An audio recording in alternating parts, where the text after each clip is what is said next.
Some more info on Lauri Markkanen potential trade. Let's talk about it. It's the Hoops Nerd Show.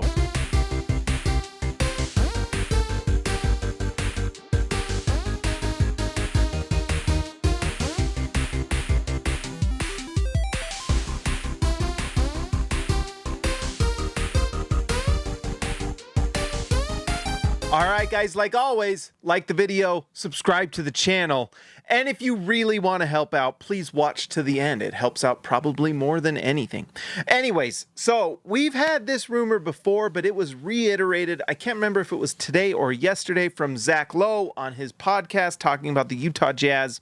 Go listen to the Zach Lowe podcast if you want to hear it. It's the most recent one.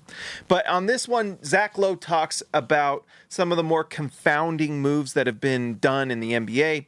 One of the moves he talked about was Colin Sexton to the Charlotte Hornets. The Utah Jazz moved him to the Hornets and gave the Hornets a second-round pick for Jusuf Nurkic.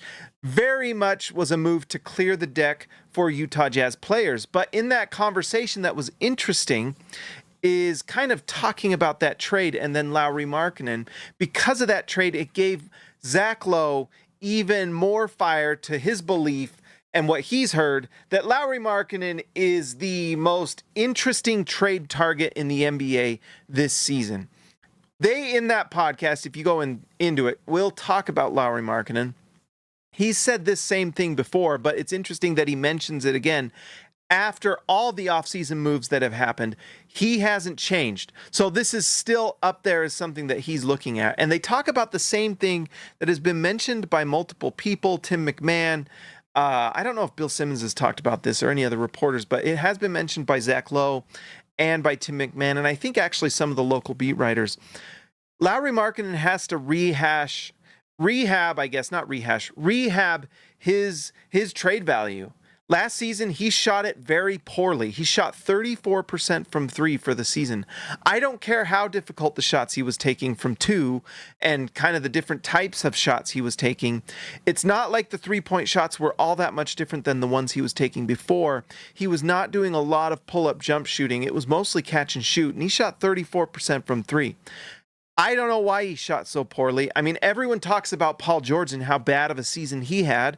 Paul George shot 35% from three, and Lauri is at 34%.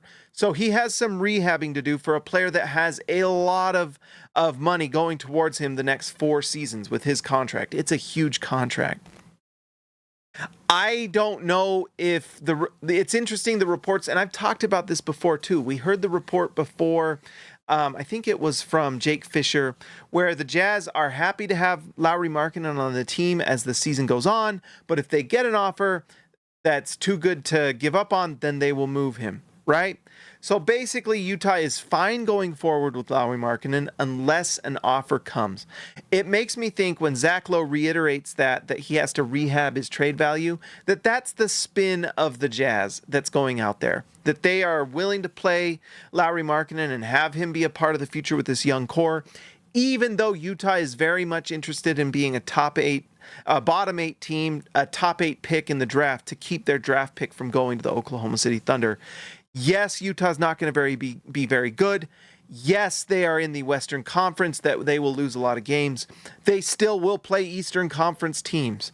And having Lauri Markkanen makes it very likely that you win a bunch of those games. So we'll see. But Lauri Markkanen, according to Zach Lowe, is the most interesting trade target.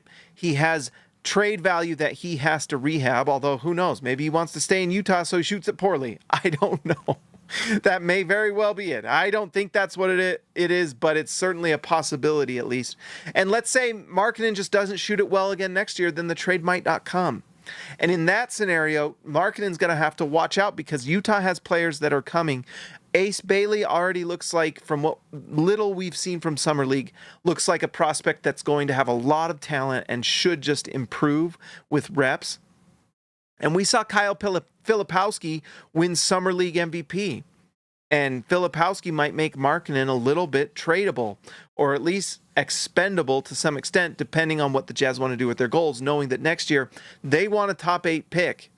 And so we'll see what happens, but it's really interesting. The thing it's important to remember, though, even if Utah wants to make a trade, it's hard to make a trade with $46 million of salary. Maybe the Detroit Pistons are interested in him. Maybe the San Antonio Spurs, who we knew had interest in him before. Maybe the Sacramento Kings, who make terrible decisions, and maybe Utah can figure out something with that. We will see. Let me know in the comments what you think. Should they just keep him? Should they trade him? What's a trade idea for you? Guys, like the video, subscribe to the channel. I will talk to you next time.